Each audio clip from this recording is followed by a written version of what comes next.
Yeah, can you increase it little bit? Yes.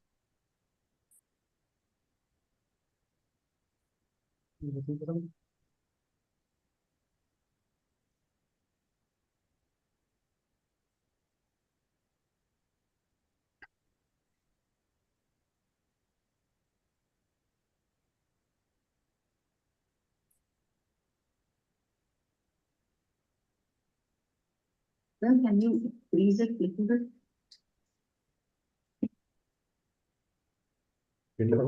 No, she was just asking Bhavya to increase the size a little bit. I think now it is that.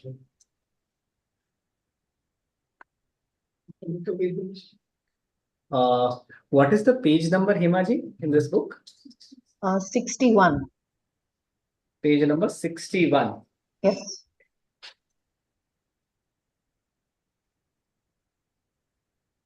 PDF 97. 97 is the PDF it is showing.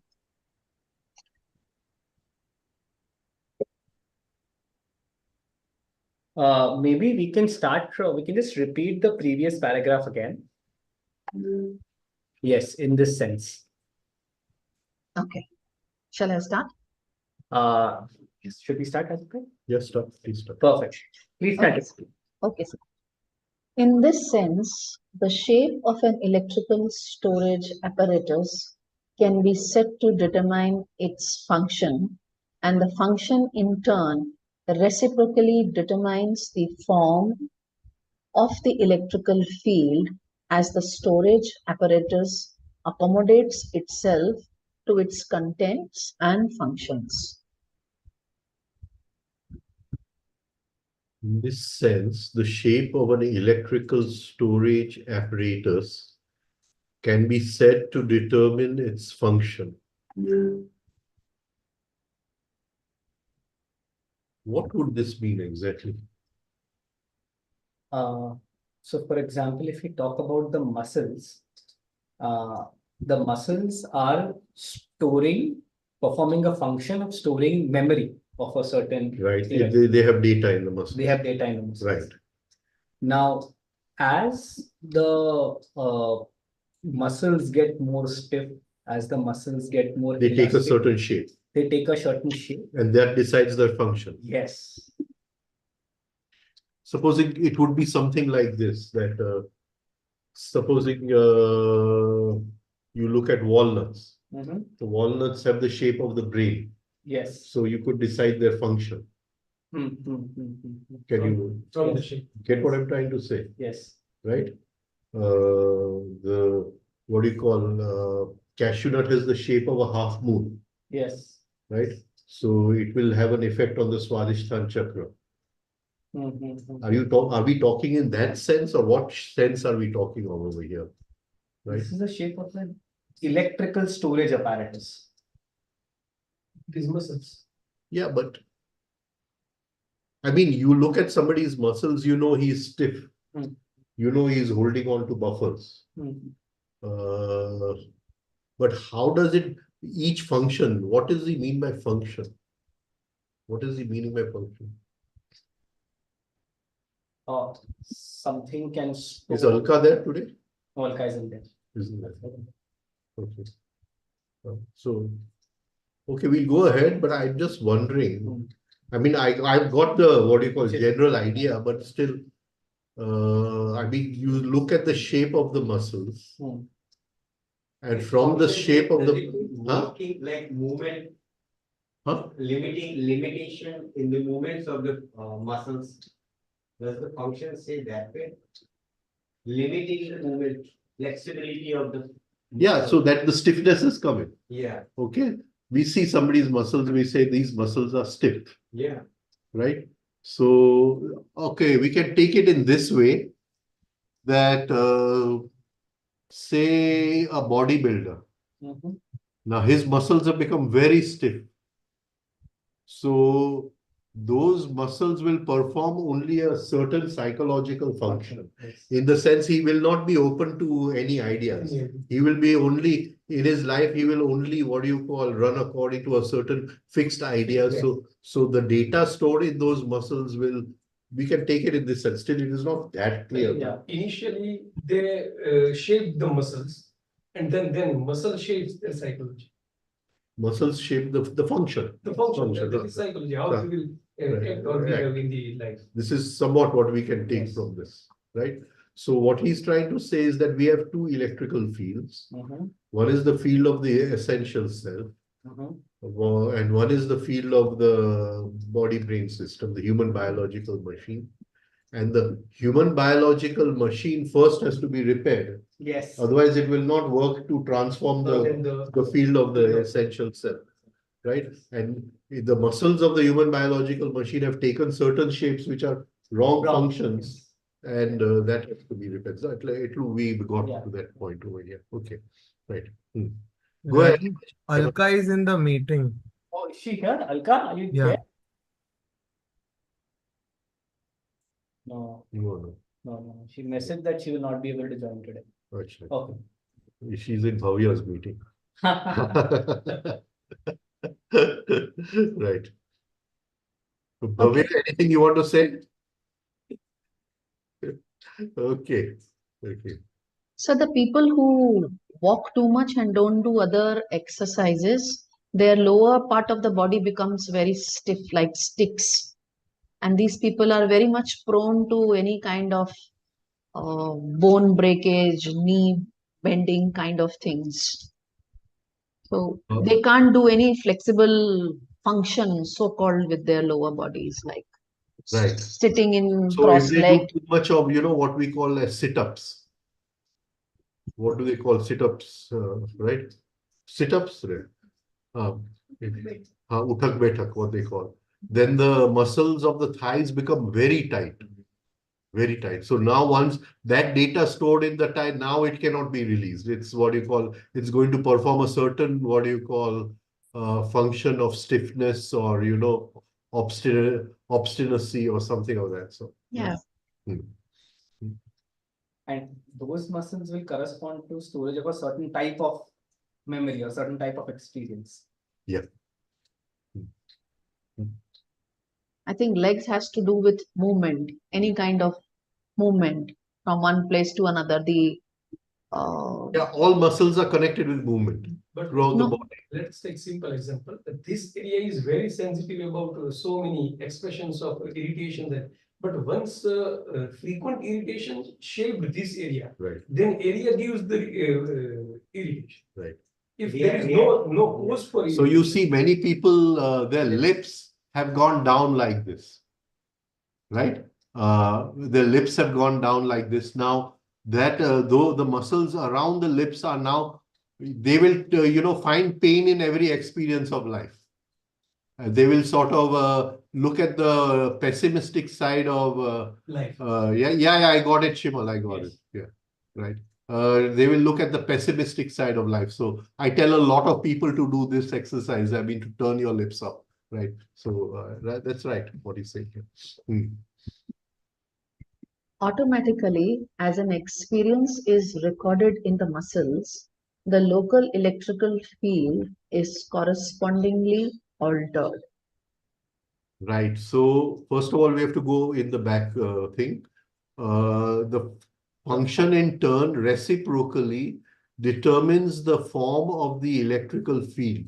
So the shape of the electrical field, right, will be determined by the function, and the function will be determined by the amount of pain and what you call sorrow, which is stored in the muscles, right? Okay.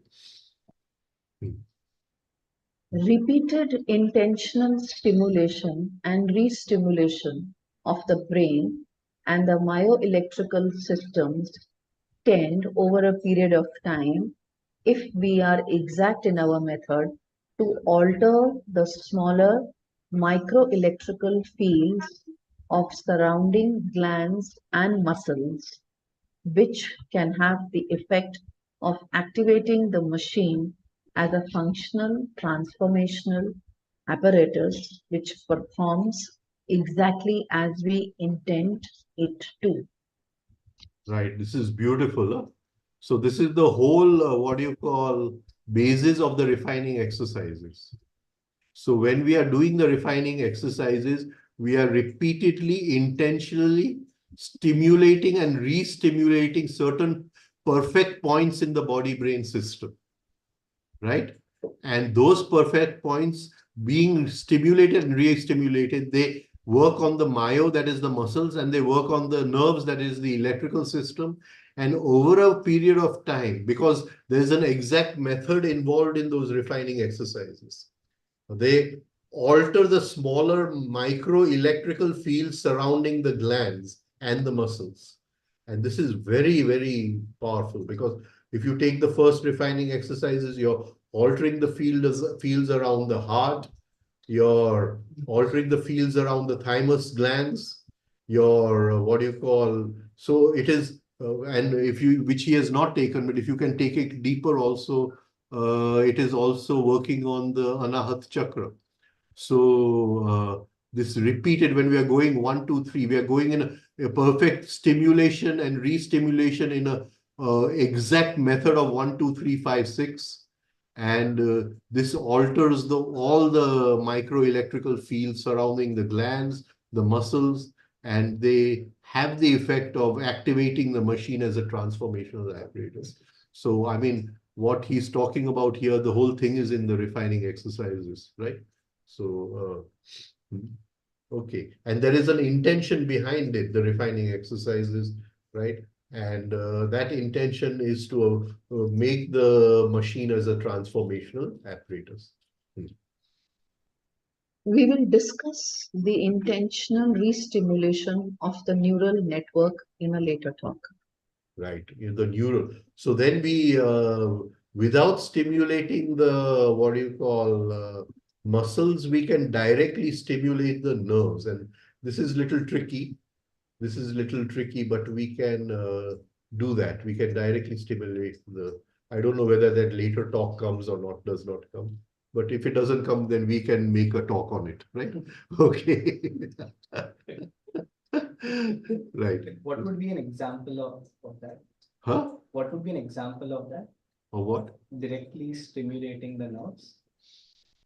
When you are creating the, what do you call, The you, new pathways in brain, huh? new pathways in No, brain. this is intentional re-stimulation. Okay. So here we are doing intentional re-stimulation and re-stimulation at exact points in the body. And then we do it in a different way of breathing. And the breathing has a direct effect on the nerves. So when you, what do you call, say you breathe out totally, right? And you hold the breath. And you again keep on breathing out totally without taking in breath. Over a period of time, you're creating a very heavy, what do you call, percentage of carbon dioxide in the body. And this, what do you call, stimulates the nerves to relax, some of the deepest relaxation, which you cannot do through the refining exercises. So what in yoga is called kumbhak, Purna kumbhak and Bahya kumbhak, right? That is where you're stimulating the, what do you call, neural network directly. You're stimulating the neural network.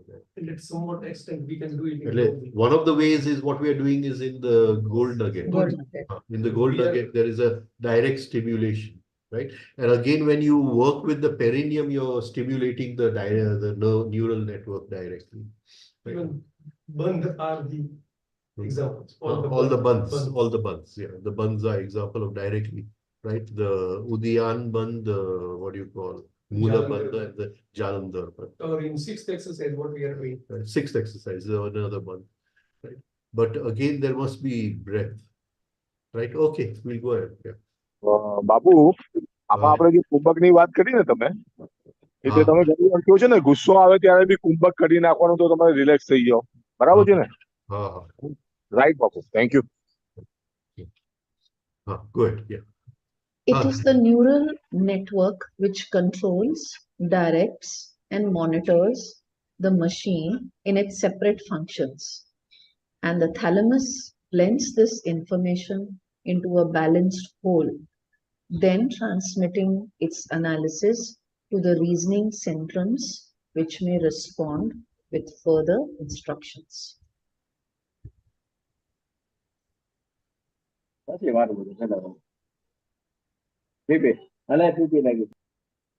Somebody is, Yeah, Nandan is on this.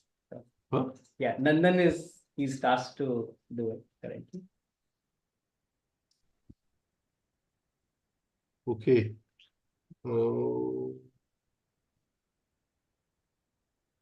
This reminds me that there is a note somewhere in Tawariaji's notes, those notes on the thalamus, where he has very beautifully explained this blending in the thalamus, right? What we can say over here is that the thalamus plays a role in blending the incoming impulses with the identical memory patterns. There is some role which the thalamus plays over there.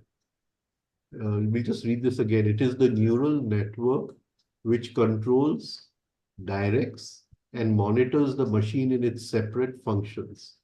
And the thalamus blends this information into a balanced whole, then transmitting its analysis to the reasoning centrum, which may respond with further instructions, right? So the thalamus blends all this and it makes a kind of what do you call whole out of it, and it sends it to the what do you call intellectual center. Send it to the intellectual center. So 2-3 things. So I have one question. Who is this? Vimal So bhai? Kumbha, Vimal, if you get a, yes, sir. please mute your thing. So the neural network which control, directs, and monitors. So controls and directs is basically the motor function, and monitor is a sensory function. Sensory function, right? Now, if we talk about science, what science talks about thalamus is all the perceptions from the 5 senses, except smell, all the other 4 senses, and also the senses from inside the body. So how organs are doing, whether a certain muscle is tensed or no, all of that first comes to the thalamus. The thalamus will then, of course, integrate it into one part, but then will also say what is important, what is not important. And then it will send it to the cerebral cortex, where Tawariaji puts the IESM centers. Intellectual center. The IESM centers. So that part of integrating it, also prioritizing what sensory input is important or not, is done by the thalamus. Okay.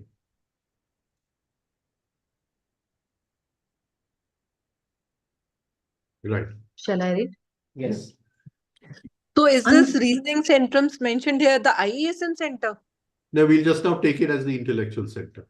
Okay. Take it as the intellectual. So the science, when science talks about reasoning centers, it talks about the cerebral cortex, which is this part of the brain. Okay. Suppose we are very tired, then we say, okay, we need some bath or some rest or something. Yeah. The body senses are very... So the thalamus says we are very tired, right? And the intellectual center says have a glass of wine. Glass of wine. Right. Okay. The next line is very important. Himaji, next line. G. Unfortunately, the thalamus does not listen to reason. Right. Extremely localized intra. So some part of the thalamus is also part of the limbic system, and which is the emotional response of the brain. So what he's saying is many times it might get an instruction from the intellectual center on what to do, but it will not listen to that reason. Yeah. It will just emotionally go according. Directly go according to the emotional. Yeah. They overturn the command of the intellectual. They overturn the command of the intellectual. Right. So this is what Tawariaji would call as 2482. 2482. Yes. Extremely localized intra and intracellular current may or may not pass into the neurological network But when they do, this also affects the general electrical field of the machine. Right. While the head brain acts as the central data processor, the muscles are the actual data storage areas, and because they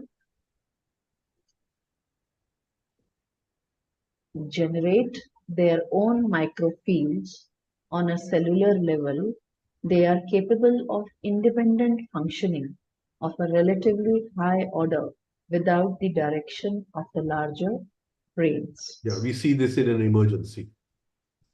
We see this in an emergency. The muscles take over and the instinctive center takes over, and they don't need the reasoning brain to, what do you call this thing, right?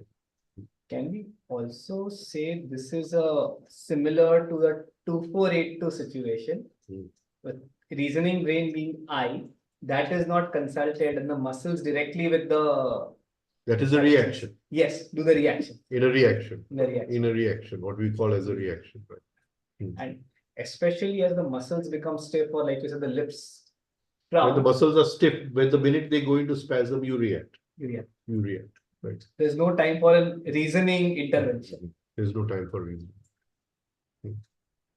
Alteration of the electrical field of the muscles alters the function of the machine as a transformational apparatus. Yeah, so if the fields of the muscles are what do you call pushing the sympathetic nervous system over a period of time, the parasympathetic will stop working because that is in the general intelligence of the machine. Whereas it's now working according to the intelligence of the microfield. Microfield, yeah, right, okay. If it is not functioning effectively, even though awake, we can intentionally make alterations by stimulating specific portions of the brain and myoelectrical systems with special exercises to repair the machine as a transformational apparatus. Right. So that we are doing in the refining exercises. Yeah, the specializing that. Just one more point which you mentioned many times previously here. They say alteration of the electrical field of the muscles alters the function as a transformational apparatus. Yeah. Okay? And you mentioned that the jeev or the soul, it resides in the muscles. So, as an electrical field. Right. So muscles the place where the two electrical fields are.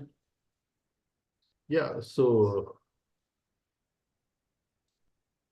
Alka is here now. Yes. Okay. Yeah, we got that message. Yeah. If Alka wants to share anything, she can share. Yeah. What were you asking about? Here it is written, alteration of the electrical field of the muscles alters the function of the machine as a transformational apparatus and its relation to the point that you mentioned on soul residing. So we take that as the field of the essential self, what Mr. Gold calls the field of the essential self. We want to use this machine field to transform that field. So, right? Okay.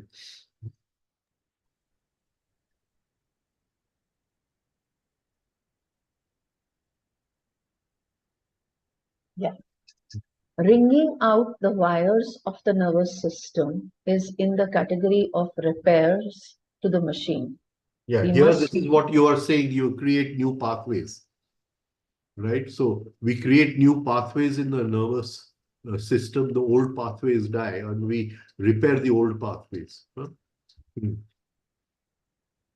We must not only look at the transformation of the machine, but the repair of the machine as well. Right. The wringing out of the wires, the electrical definition of it is to check the continuity of the wires. If a current going from one end is reaching the other end or removing the blockages if there are in the wires. So maybe the ATR exercises that we do. Yeah. Can we say that that is a... I think the whole refining exercises have this aim inside of stimulating, re-stimulating certain points very specifically, and over a number of years, Mr. Tavaria has what you call studied this, and he has made them very exact. to these points, right? So that whole thing comes in this. So I have got this discourses 5 in which he discusses about the limbic system. Would you like to read that right now on the hypothalamus, or we'll continue with this only? Just have a look at what he's saying. Have a look at what he's saying. Sure. Yeah.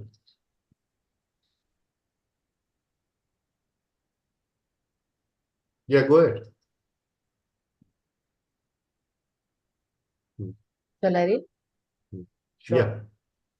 The limbic system includes the thalamus, which relate the information from the senses to the cortex and back, the hypothalamus, which regulates sexual urge, motivational states, and performs the immunization work for the organism. Amygdala, which control anxiety and fear, and the hippocampus, Hippocampus. which Hippocampus. plays a role in learning and memory. The ancient sages know this area of the brain and said that 72,000 pairs of nerves, that is, one sympathetic and one parasympathetic, reached this area for important functions. This is the limbic system. This is the limbic system. Right. So even when we are, when we push the breath up to 3, 1, 2, 3, we are directly affecting the amygdala. I think I've written notes on all this. I've given a couple of lectures on all this, right? Right. And that works on anxiety, fear, right? So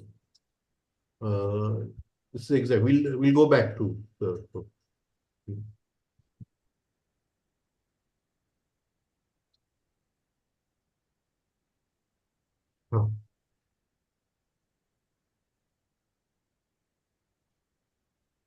We must not only look at the transformation of the machine, but the repair of the machine as well. Any biological machine, if awakened, will function as a transformational apparatus, but blind transformation of the essential self by the machine doesn't mean anything specific. And even very minor variances in the machine's functioning and electrical field will alter its transformational function. Yeah. Yeah. Right.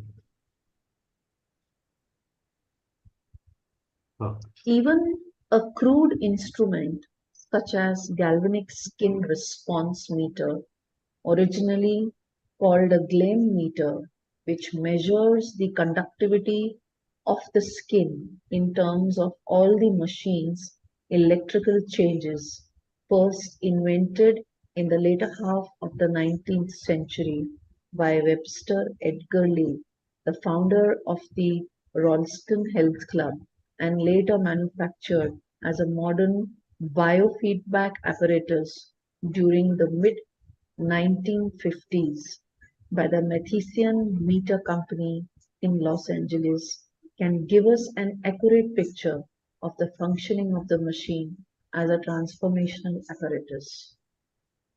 So he says there's a meter which can measure whether the machine is functioning as a transformational apparatus or not. What he has mentioned here, the galvanic skin response measurement. This is the same principle that is used in lie detector tests today. I see. Oh. Yes. So basically, what happens is that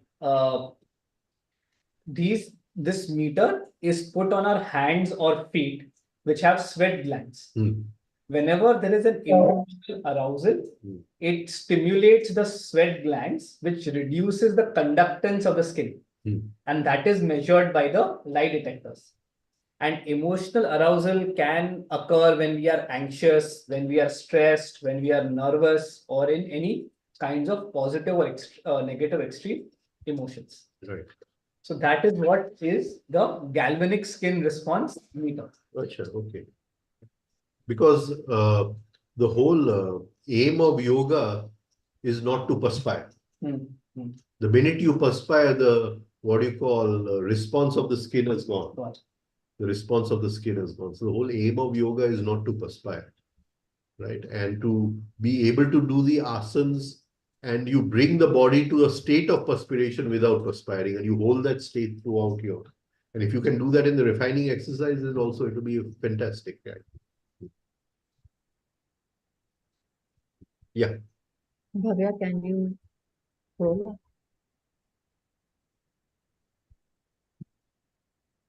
Yeah, thank you.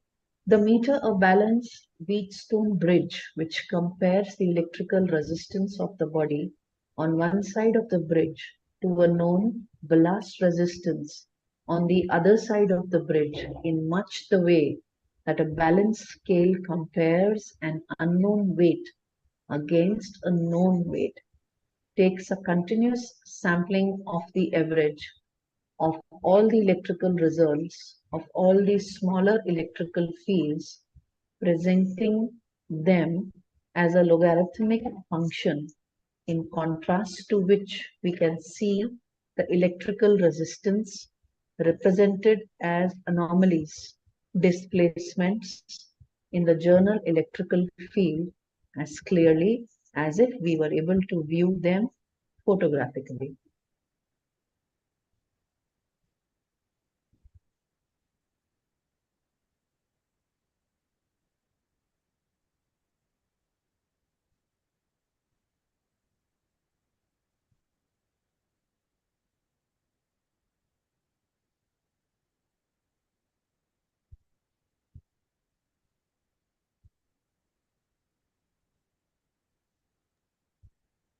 Sorry, we That is lost clear? our internet. Can you Sorry, hear us? we lost our internet. There was a power failure. Yeah. Can you hear us? Yes, yes. Yes, yes.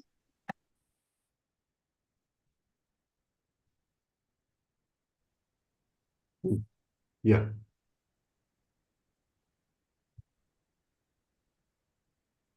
Oh, can you please read that again, Himaji?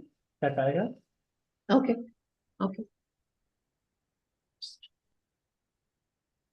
The meter, a balanced Wheatstone bridge which compares the electrical resistance of the body on one side of the bridge to a known ballast resistance on the other side of the bridge, in much the way that a balance scale compares an unknown weight against a known weight, takes a continuous sampling of the average of all the electrical results of all these smaller electrical fields, presenting them as a logarithmic function, in contrast to which we can see the electrical resistances represented as anomalies, displacements in the journal electrical field as clearly as if we were able to view them photographically. So here what he's saying is that this company developed a specialized form of this lie detector test meter, which you can take to different parts of your body, Right. different muscles of your body, and that is able to say which muscle is holding that electrical field distortion and which is Right. so you can identify those specific muscles And you can work on them. and then you can work on them. Okay. That is this machine that he's talking about. Okay. And it can be seen as a photograph. As a photograph. So it'll show you this is the baseline and this muscle has a higher sort of resistance, means a lower conductance. Right. Okay. Yeah, Something good. similar to aura reading, kind of. You probably you were in the London with Nipa Das. Ah, that's same. She's saying same. The- That aura reading thing. Yeah. Right. Yeah. Good. Bhavya?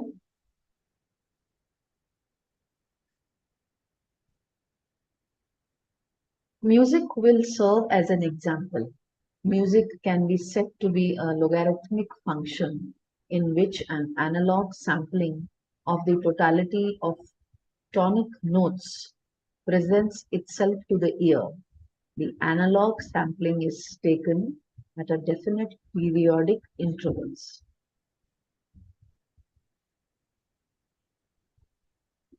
I think पूरा ये पढ़ लीजिए एक बार Himanshi. Okay. What we actually hear as music is the average sampling of what remains after the sound has been categorically destroyed by conflicting harmonics and overtones. We do not hear the, is it tonic or tonic? Tonic. Okay, we do not hear the tonic sounds Chawatprash is themselves. a tonic. Yes. What we hear Sona is Chandi. the elimination of the tonic, the subtonic of the original sound. Okay, let's try to understand this. Supposing there's an orchestra playing, right? Now, each musician in the orchestra is playing his, what do you call, instrument or whatever, or if he's singing, he's singing, right? So the first note which we sing, which is coming out from us, is called the tonic. Now, each tonic, as it goes, it creates overtones, right?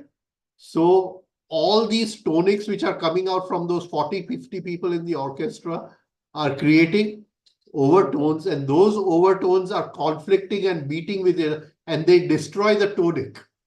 What he's saying, they destroy the original sound which was created by conflicting harmonics and overtones. Now all the overtones get together and they form a final sound, the one which we hear. So we have not heard the first sound, right? The second sound has destroyed all the other sounds, and the final sound which we hear is called the harmonic.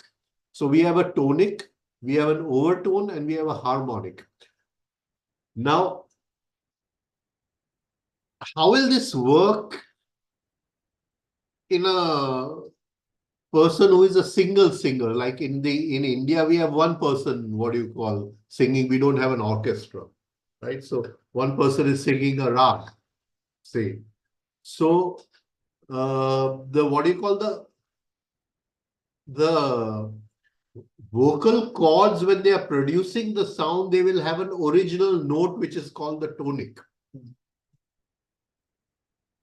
As he reverberates the notes, they will create overtones, and those overtones will destroy the tonic. So that destruction of the tonic, and then what we hear is the mixture of those overtones called the harmonic. We don't hear the tonic. Something like this he's saying over here. I don't know if I've been able to explain this. Yes, because for that they are taking support from the Tanpura, and Tanpura is arranged in two tunes, sa or pa, or sa or ma. That is the tonic. That is the tonic. But the mixture of sa ma or sa pa creates overtones. Overtones. Which is not there. And that destroys the tonic. That destroys the sa. And then we get the form of the raga.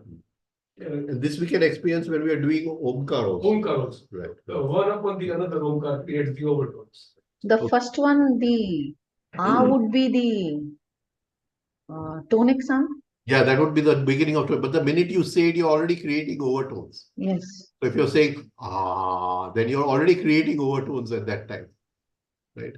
And those, What causes the overtones? huh?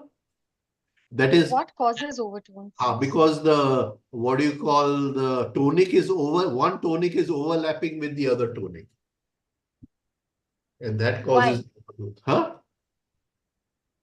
Why does, like, is it that it is almost like is it like a sound signature when there's a conflict of harmonics and overtones? What remains and passes through is almost like a river making its own way between two forces of lands, right? So it's a electric signature. What remains, what we hear in form of music. Yeah. So, so when the minute I say is a tonic, but I'm saying now I'm creating overtones. One tonic is banging on the other tonic. They're overlapping. Would you like to listen it? What? Let me. We'll have to change something here. Whatever. We'll have to change our just 1 second. We'll have to change our audio system to take all the See here. Just 1 second. So is it that everyone, when they're doing their different omkars, there is a different pattern of conflict of harmonics and overtones? Is it Yeah. an The individual? harmonic is the final. Harmonic is the one which is the final, which you hear. Right? It is after the It says overtone that is destroyed the tonic that the overtones then create the harmonic. Okay. Now, okay, what? Just listen this. 1 minute, just 1 second, Alka. Listen this. Yeah, This is the first string of Tanpura. He just struck first. The stroke is the tonic, and then what we are listening after half of the second is the overtoning. See, we can't catch the tonic. We are only catching the overtones. We cannot catch the I tonic. get that. Huh? We're only catching the Yeah, overtones. that part is clear. And That actually, part is even the clear. overtones we are not catching. We are catching the harmonic. All the overtones together are making one final note. Right? We are actually catching the harmonic. Can you hear the music? Everyone in the on Zoom? Yes, yes, yes. Yeah. See, when first stroke to the Tanpura, it is tonic. But the moment stroke ends, overtone because it is starts. reverberating with each other and with our air molecules. Air also. molecules. Air molecules also, and it makes is it creating overtone. overtones. So, And these overtones are what you call they are there in the what you call musical instrument. Like we have that rag, Sapta Sura Ekvis Murchana. That Ekvis Murchana is the overtone. Is the overtones. So Shrutis are the overtones. And in Can the I go ahead. just wanted to read this sentence once more? It says, what we actually hear as music is the average sampling of what remains after the sound has been categorically destroyed by conflicting harmonics and overtones. Yeah, but that the conflicting harmonics will only come in an orchestra. If a certain single person is singing, there will not be conflicting harmonics. You get it? There'll be one harmonic. Okay. But Understood. if there's an orchestra, because he's talking of orchestra music, right? There'll be conflicting harmonics in this thing. Understood. Yes. Thank you. Even in Tanpura, they are matching two different sur with sa. They are. So in the Indian music, they have actually recorded all the overtones, and they say that 21. 21. 12 main sur, and then I think Shrutis, which is not there in the harmonium. But from singing, overtones. They are the overtones. It is the gap between two notes. Two notes.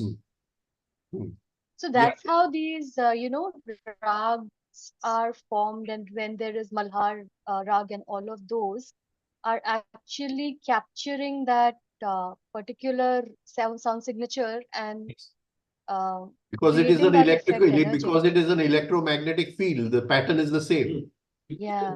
So And similarly, when if rain is falling and the sound of falling rain has an electromagnetic field, and you sing Malhar and you create the same electromagnetic field. The Gandhar of the Malhar is Shruti.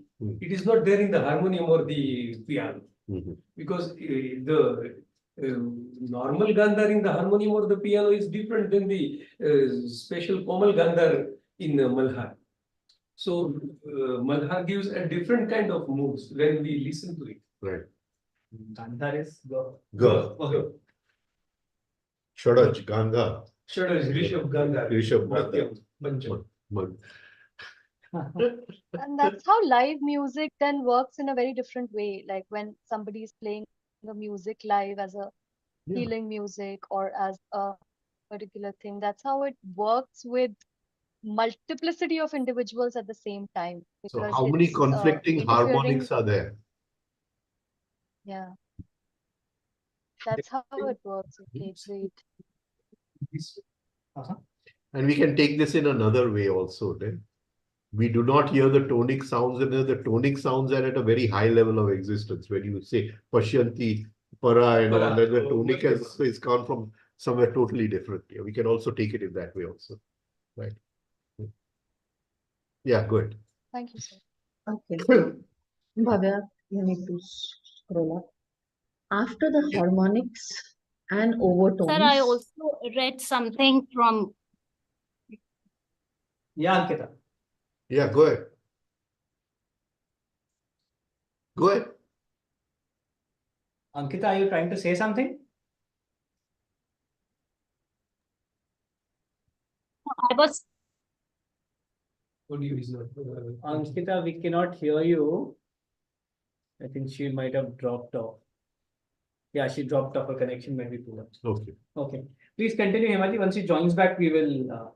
okay, okay. After Hello? the, Am I audible? Yes, you're audible. yes, please. My net. Ankita? Ankita, we are not able to hear you. Why don't you just reconnect and then we will we'll cover your point at that time. After the harmonics and overtones have destroyed Yeah. the So tonic, I was sharing something which I read. Yeah, I was sharing something. Okay. Later.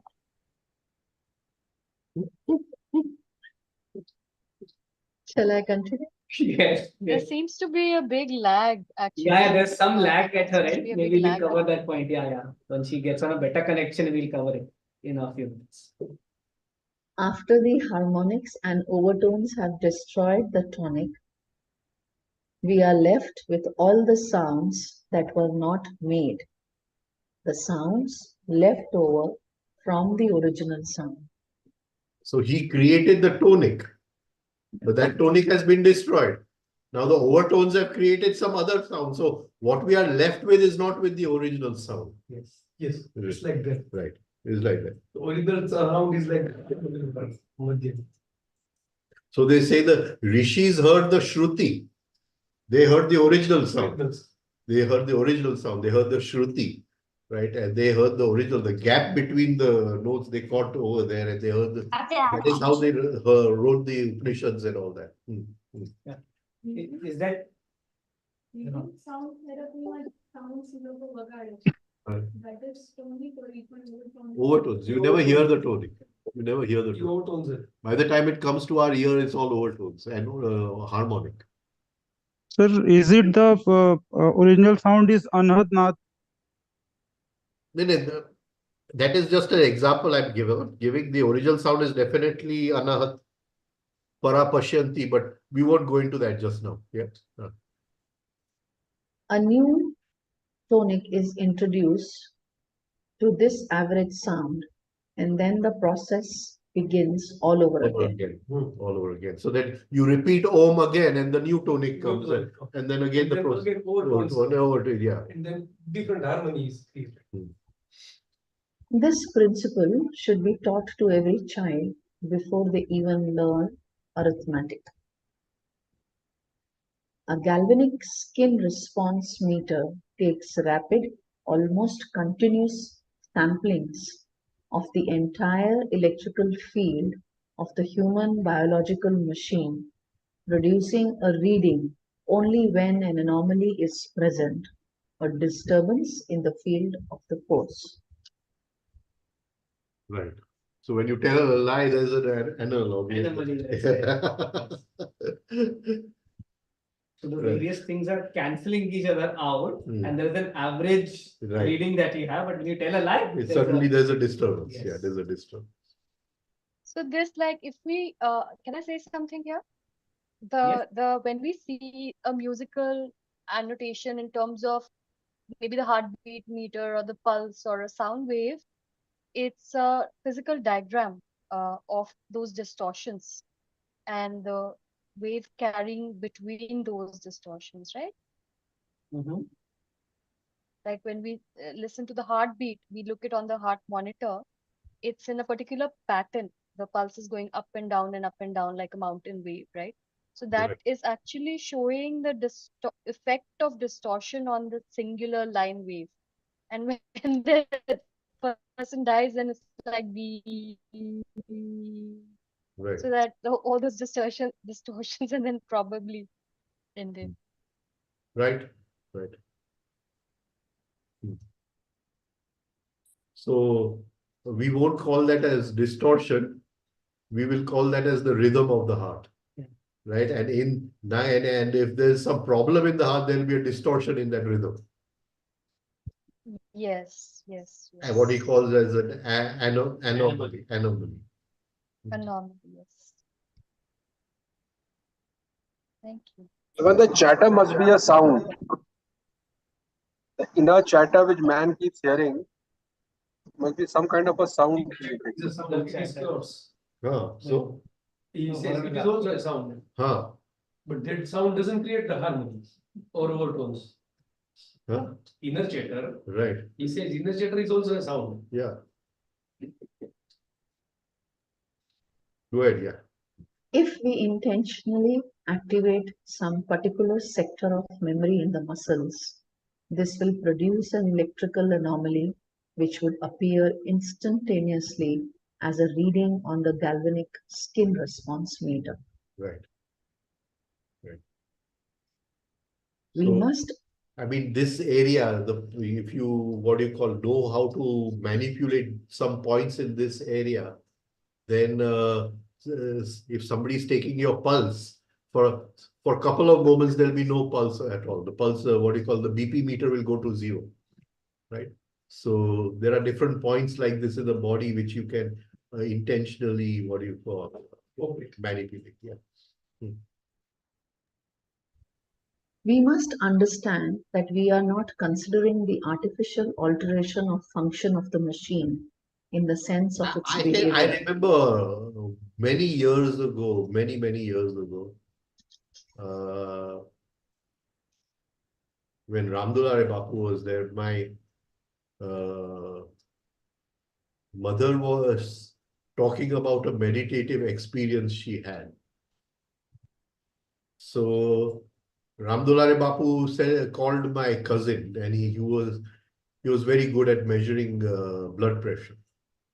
So then he fitted the blood pressure machine onto my mother. And then Bapu told her that now you go into your meditative experience. And so the machine would take the blood pressure. So it would be, he would be squeezed. And suddenly at the moment when she went into the experience, the BP machine would fall down, the whole mercury, and it would go to 0 and then again start rising up again. So this can be done.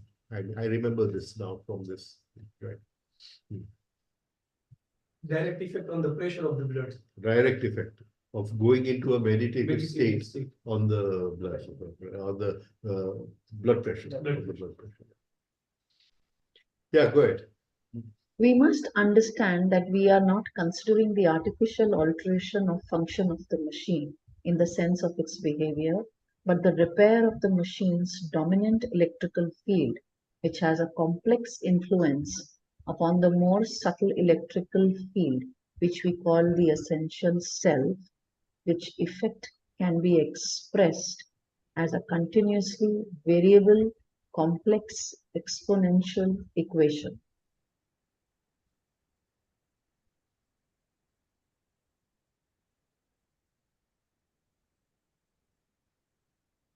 We don't want to awaken some powers, artificially alter it. We want to repair the machine so that it has an effect upon the essential self, right? Now, we'll take this in two ways, that we have to replace bad habits by good habits. So we have to take first the good habits into the personality, and over a hard work, we pass those good habits into the essence, right? So this is done by the body-brain system acting upon the essence. So first the habit is created in the personality, and then the habit is transferred to the essence. Now say the habit of pause, right? As long as I only intellectually understand it, then it is in the personality, right? but I've understood it, but I can't do it at that right time when it's needed. I remember afterwards, it is still in the personality. But suddenly one day I see I'm getting angry and I pause and I start relaxing the muscles. Now the habit has moved from the, what do you call, personality to the essence. The electrical field of the body brain system has now acted upon the electrical field of the essential self. This is what he's trying to say. Right. You mentioned two. This could mean two things. One is this replacing bad habits with good habits. Anything else? There's a lot of anything else, because we'll have to once go into the what is the meaning of essence, and the essence has 18 primordial habits. Okay. And those have to be radically changed, right? And first of all, we don't even know, we are not even aware of them, right? So those have to be radically changed, and that is lying in the essential field of the what do you call, electrical field of the essential self. Or we can say all the habits of the four centers.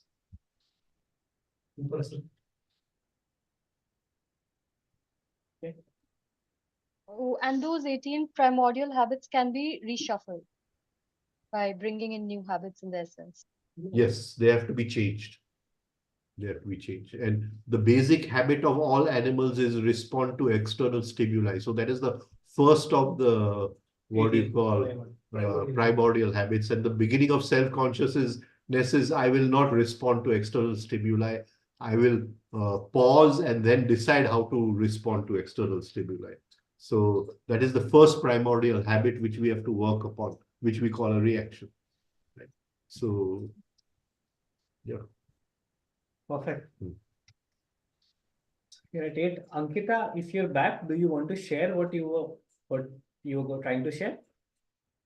Yeah, I was sharing something which I read about in Gurdjieff's literature, that he was trying to create music with Hartman, which was having many superseding overtones. And when these overtones, after a lot of generation, they would coincide at one street, that would be a meditative experience or dharana or dhyana. So his work was more on the lines of scintillating it a lot and then leading to when many of the overtones overlap together. That was in one of the book. Similarly, Mr. Tauria, when he made this music for the it went through many. There is the first music, which is just bells ringing, tung, tung, tung, tung, tung, right? Then there's this second music, which we are listening to. And there's still a third music where he took the, what do you call, the three very high in the third music. Now, if you see because all these gadgets are not perfect, they have not got the original music. If you see, he went to, the music was created by a person called Louis Banks. And he went to Louis Banks' studio. He must have gone so many times for hours. He would listen, and then he decided on this. And the final one, which I remember, was that it would go like this. Tung, tung, tung, tung, tung, tung, tung, tung, tung, tung. Here he changed it. Tung, tung, tung, tung, tung, tung, tung, tung, tung, tung. You see, one note he took out completely. And at a high pitch. And that changed the whole thing, which is not there in the gadgets. The people who have made the gadgets, they've not been able to copy that part. So actually the gadget is not the original music which we are using. You see, because that was what he changed, and that actually had the whole effect of creating the right electromagnetic field, what we are calling overtone. But it is not there. Unfortunately, we've lost it. And I've also lost all my original cassettes. And that is the thing. Otherwise, I had all the original music with me.